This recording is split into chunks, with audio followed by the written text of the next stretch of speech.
증명을 통해서 참임을 확인을 받고 이제 그 이론을 써먹게 됩니다. 자, 이때 우리가 조건명제를 증명하는 방법에 대해서 저번에 살짝 얘기를 드렸죠? 예, 참임을 증명할 때는 일단 직접 증명하는 방법, 직접 증명법. 이거는 진리집합의 포함관계가 이제 유지된다는 것을 보임으로써 얘가 참임을 확인하는 방법이고요. 두 번째가 직접 보이기 어려울 때 이제 간접 증명법을 쓰게 됩니다. 간접 증명법. 자, 이게 바로 이제 대우법이랑 기류법이죠. 오늘 배울 거. 그 다음에 거짓을 보이는 게 이제 반례 하나를 찾는 건데, 이 반례는 어디에서 나온다? 여기 순수 가정 쪽에서 나타난다 라는 거를 기억하고 계시면 됩니다. 그런데 이 반례는 이제 나올 때마다 하나씩 생각을 해놓으면 다음에 다 똑같이 비슷하게 나와요. 그래서 뭐 0을 생각한다든지 풀마, 이게 부호가 반대인 수를 생각한다든지 뭐 이런 게 가장 대표적인 반례들이 될 거니까 얘를 하나씩 그냥 그때그때 알아놓으시면 더 좋겠다. 자, 오늘은 이제 직접 증명은 했고요. 거짓, 반례를 드는 것도 해봤으니까 오늘은 여기 간접 증명법을 해보자는 겁니다.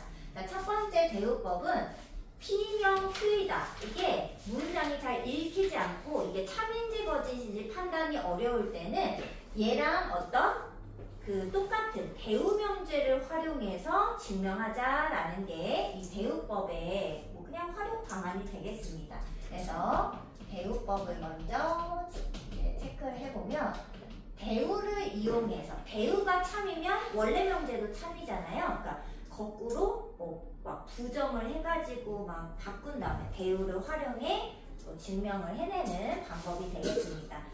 가장 많이 나오는 게 이제 62번 문제죠? 62번을 통해서 얘를 들면서 해보도록 하겠습니다. 자, 명제가요. n제곱이 짝수이면 n도 짝수이다. 자, 이 명제가 왜 어렵냐면은 n제곱이 n제곱이 짝수일 때 n은 약간 루트가 씌워지잖아. 제곱을 떼야 되니까. 그래서 그 루트가 씌워졌을 때 걔가 짝수인지 이런 거를 체크하기가 실제로는 되게 어려운 문제예요. 그래서 우리는 거꾸로 n 1차식을 가지고 제곱을 하는 게 빠르겠다라는 거지. 그래서 대우 명제를 많이 씁니다. 자, 그럼 이 대우법을 쓸 때는 일단 대우 명제를 먼저 쓰면서 시작을 하시면 돼요. 이 명제의 대우는 이렇게 쓸까? 이 명제의 대우 명제는 하면서 이제 한번 씁니다. 얘들아, 대우를 써보자. 예원이가 해보자. n이 반대로 해야 되니까 홀수이면 n제곱도 홀수이다. 이렇게 되겠죠? 대우 명제를 일단 쓰는 게 첫 번째입니다. 자, 그리고 얘를 증명하면 돼요. 그럼 여기 어디서 시작하냐? 여기부터 시작을 하시면 돼요. n이 홀수이면 이거를. 자, 근데 n이 홀수라는 것은 우리가 수학적으로는 어떻게 쓰냐? 이렇게 쓰죠? 어떤 숫자가 홀수야. 그러면 2로 나누어서 나머지가 1이 남아야 되잖아요. 홀수가. 그래서 2로 나누면 몫이 얼마인지 모르고 나머지가 1이라는 거지. 그럼 이 네모는 어떻게 써요?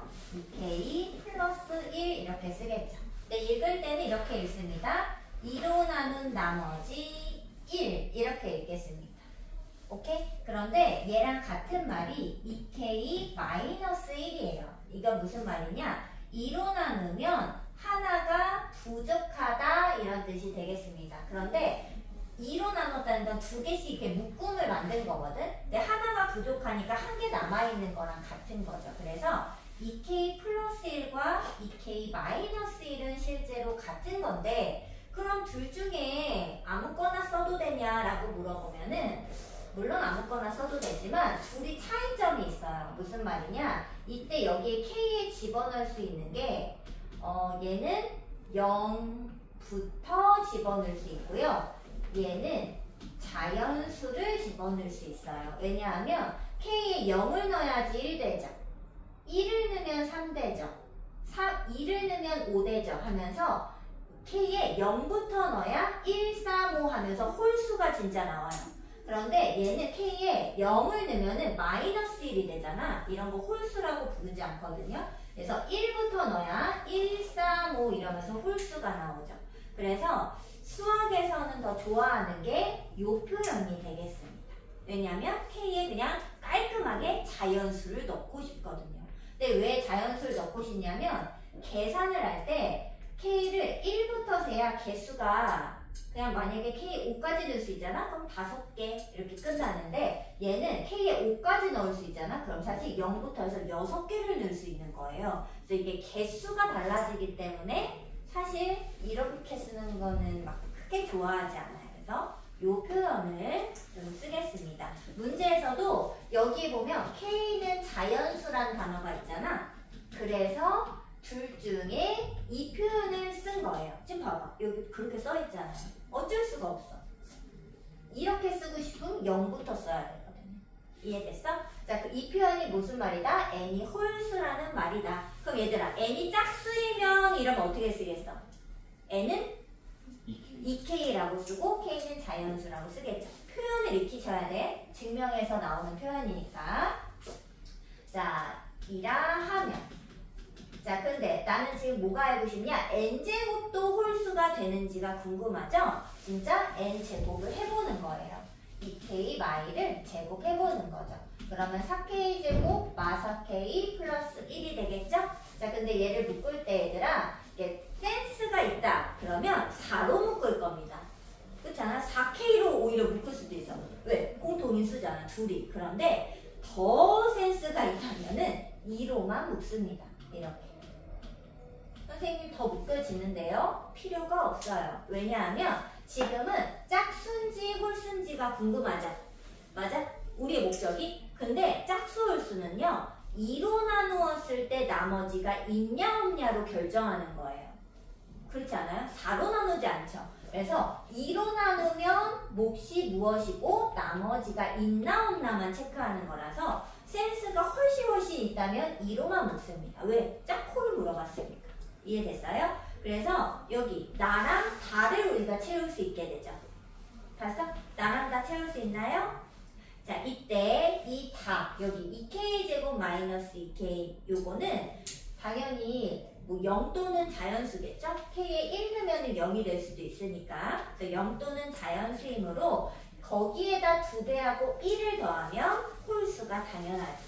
맞아? 그래서 얘가 홀수이다. 그러면 n이 홀수일 때 n제곱도 홀수가 됐죠? 그럼 이제 이 대우법을 한마디를 써주면 됩니다. 따라서 주어진 명제의 대우가 참이므로 다 똑같이 쓰면 돼. 이거는 달라지는 게 없어요. 주어진 명제 자체도 명제도 참이다 하고 마무리하시면 됩니다. 대우를 내가 참임을 확인했기 때문에 원래 명제도 그럴걸 이렇게 가면 되죠. 자, 일단 얘는 그 틀이 항상 있는 거예요. 틀이. 자, 틀은 어떻게 되냐? 대우법의 틀은 일단 명제의 대우를 먼저 작성을 합니다. 근데 보통 여기에 빈칸이 뚫어 있을 확률이 있어요. 왜냐면 너네가 대우를 아는지 궁금하거든. 그래서 빈칸이 여기도 뚫어져 있는 편이에요.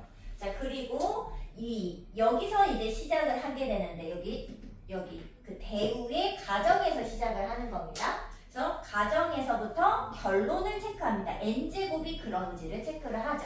그 다음에 마지막에는 항상 이 한 줄을 그냥 다 쓰시면 돼. 똑같이. 주어진 명제 대우가 참이니까 원래 명제도 그래. 하고 끝내시면 됩니다. 대우법. 이해됐어요? 뭐 63이랑 64를 여기다 증명하기는 조금 어렵지만 문제를 풀어와 주시고 좀 어려울 수는 있습니다만 자, 귀류법까지 가겠습니다. 이 귀류법은 귀가 돌아갈 귀예요.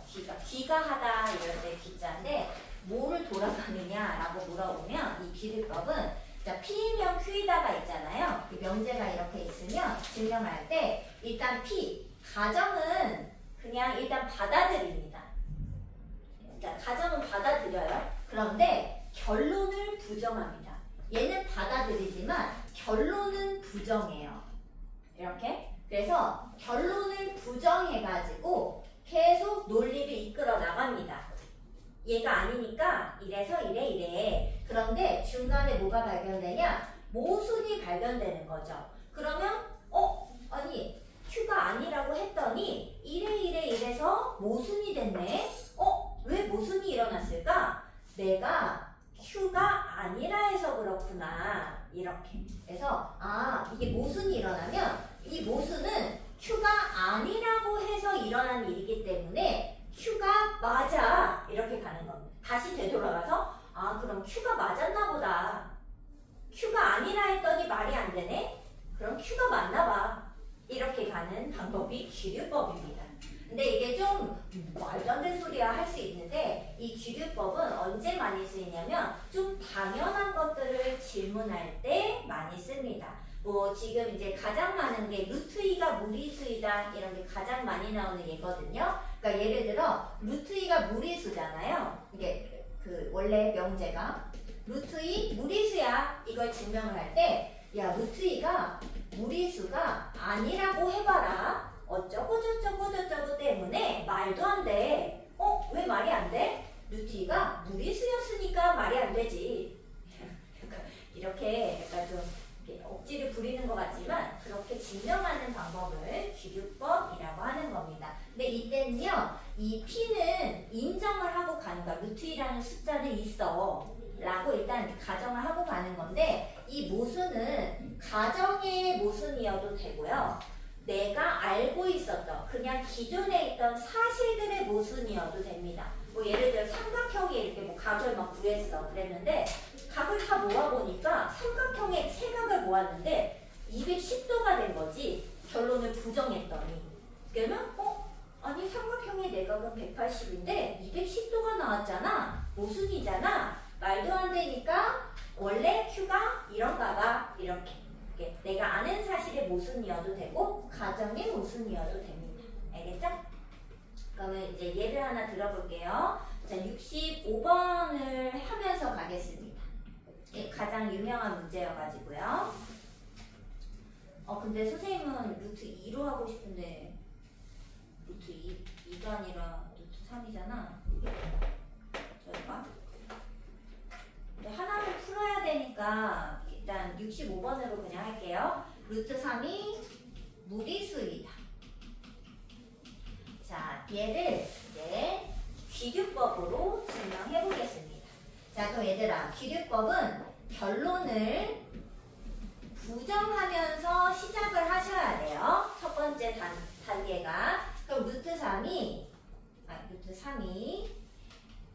무리수가 아니라고 하자. 아니라면 루트 3이 무리수 아니라고 하면 당연히 뭘까? 루트 3은 유리수죠. 무리수의 반대는 유리수입니다. 근데 얘들아, 유리수가 어떤 수죠? 분수꼴로 표현할 수 있는 수잖아요. 그래서 이 루트 3이 어떤 분수랑 같아졌겠지. 분수로 만들 수 있었겠지. 무슨 말인지 알겠죠? 자, 근데 이 P랑 Q는 A, B로 갔나? 선생님이 얘를 맞췄을게요. 왜냐면 우리 가나다를 채워야 되니까요. B분의 A로 갔네. 자, 근데 얘들아 여기가 좀 중요해요. 우리가 분수는 크기가 같은 분수를 여러 개 만들 수 있잖아요. 그러니까 B, A가 여러 개 나오면 또 안 되잖아. 그래서 항상 기하분수 처리가 된 거로 생각을 해야 된다는 거지. 그래서 A와 B는 기하분수니까 서로소라고 가정을 하고 가겠습니다.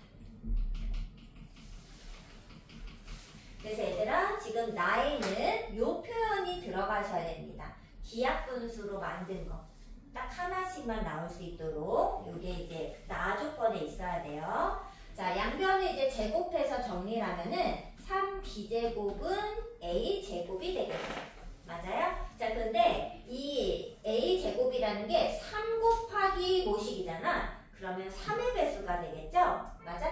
자, 이거 임으로 a제곱이 3의 배수입니다. 자, 근데 우리가 지금 이거를 선생님이 굳이 증명해 놓은 게 n제곱이 짝수면 n도 짝수라고 했잖아. 근데 원래는 여기가 루트 2여가지고 여기가 2가 돼요. 즉 a제곱이 2의 배수, 즉 짝수가 된 거죠. 그러면 당연히 a도 짝수가 될 거잖아요. 그거를 사실은 이제 그거 때문에 쓴 건데 지금 얘는 3의 배수가 됐어요. 그러면 a제곱이 3의 배수이므로 a도 어떨까요? 비슷한 방법으로 3의 배수라고 조 결론처럼 비슷하게 써먹을 수 있겠죠? a도 3의 배수가 되겠죠. 그러면 a가 3의 배수니까 a를 3k라고 쓰자 이겁니다. 단 k는 자연수. 이거라고 하면 얘들아 a에다 3k 여기다 집어넣습니다. 3b제곱이 9k제곱이 되고 b제곱이 3k제곱이 되겠죠? 그럼 똑같은 방법으로 b제곱이 3의 배수겠네요. 이렇게. 자, 이세요. b제곱이 3의 배수이므로 b도 3의 배수입니다. 이렇게 되겠죠? 근데 이건 말이 안 돼요. 왜냐면 a도 3의 배수, b도 3의 배수면 a, b에 공통이 생기면서 서로 소일 수가 없거든요. 그래서 여기 있는 내가 가정해 놓은 이 가정에 모순이 생깁니다. 이해할 수 있나요? 자, 이는 a와 b가 서로소라는, 근데 이거는 좀 단어가 달라질 수 있죠. 왜냐면 모순이 항상 서로소 때문에 생기는 건 아니고 상황마다 다를 거잖아. 요거는 좀 달라지겠지만 형태는 이는 뭐뭐라는 가정의 모순이므로 이런 표현이 반드시 들어가야 됩니다. 이므로. 근데 모순을 보였잖아요. 그럼 바로 결론으로 가시면 돼. 모순이 왜 나왔어요? 아니, 말이 왜 안 돼? 내가 무리수인데도 무리수 아니라고 막 우겼으니까 답이 안 나왔던 거 아니겠습니까? 그래서 여기서는 모순을 쓰게 되면 바로 그냥 루트 3은 무리수가 맞습니다. 그냥 결론을 한번 쓰고 마무리하시면 됩니다. 자, 결론은 이제 귀류법은 이제 표현이 무조건 약간 틀이 있는 건데 틀은 결론을 부정하면서 시작을 해야 됩니다. 그래서 쭉쭉쭉 가서 뭘 밝히냐? 모순을 밝혀냅니다. 근데 모순을 밝히고 나면 결론을 바로 쓸 수 있어요. 이렇게. 그래서 결론 부정해서 이끌어 나가다가 모순을 밝히고 그래서 원래 Q가 맞아 라고 쓰시면 마무리가 되는 겁니다. 근데 이제 우리의 이제 문제는 여기 이 결론을 부정했을 때 모순을 이끌어 나가기 위해서 이 표현을 써줘야 되는데 여기가 이제 우리한테는 어려운 거지.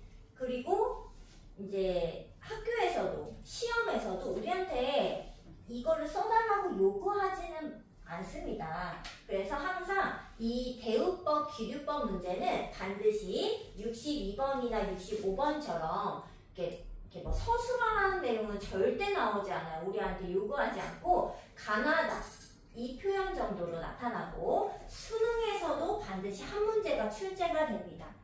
수능에 반드시 있어요. 근데 이렇게 빈칸 채워넣는 문제가 한 문제인데 반드시 여기 증명을 하는 걸로 나옵니다. 그런데 그 증명은 절대로 보지도 못한 거 나옵니다. 선생님 때는 뭐가 나왔었냐면 그 큰 수의 법칙인가 뭐 무슨 법칙이 나왔는데 그 법칙을 선생님이 언제 배웠냐면 사실 대학교에 들어가서 배웠어요. 근데 그 수능에 나왔었다니까요. 그러니까 우리 듣도 보도 못한 그냥 식이 나온다니까요. 근데 증명은 할 수 있어요. 가나만 찾을 수 있어요. 왜? 그냥 문맥을 보고 앞쪽과 뒤쪽을 보면서 채워나가는 거거든요. 그러니까 이 증명의 흐름을 너가 알 수 있냐라고 라고만 물어보지 절대로 우리가 우리한테 뭐 이런 거를 요구하지는 않습니다. 그래서 앞뒤 문장을 잘 보면서 판단하시면 됩니다. 알겠죠? 자, 그럼 얘들아 혹시 60이랑 65 골랐니? 요거 두 개 한번 골라보자. 선생님이 써놨으니까. 62는 혹시 골랐어? 가는 맞아? 어? 3번. 맞아. 그 다음 65는? 2번? 맞아. 고르시면 됩니다. 근데 그 숙제할 때 그 63, 64, 66, 67은 좀 어려울 수 있어요. 어려우면 패스를 하셔도 뭐 상관은 없습니다만 일단 한번 도전을 해와봐라. 이 틀은 달라질 수 없다. 틀을 좀 유지하면서 조금 써보시면 되겠습니다. 알겠죠? 자, 그러면 오늘은 여기까지 하고 숙제를 내드리자면 숙제는 여기 95에서 99까지 해오시면 되겠습니다. 그러면 너무 적으니까 아니다. 요거 해와야 되지? 그러면 어차피 여기 99쪽은 좀 안 할 거잖아요. 98까지만 할 거니까 요거 두 장에다가 요거 해오시면 돼요. 요거 프린트. 범위는 안 받았지?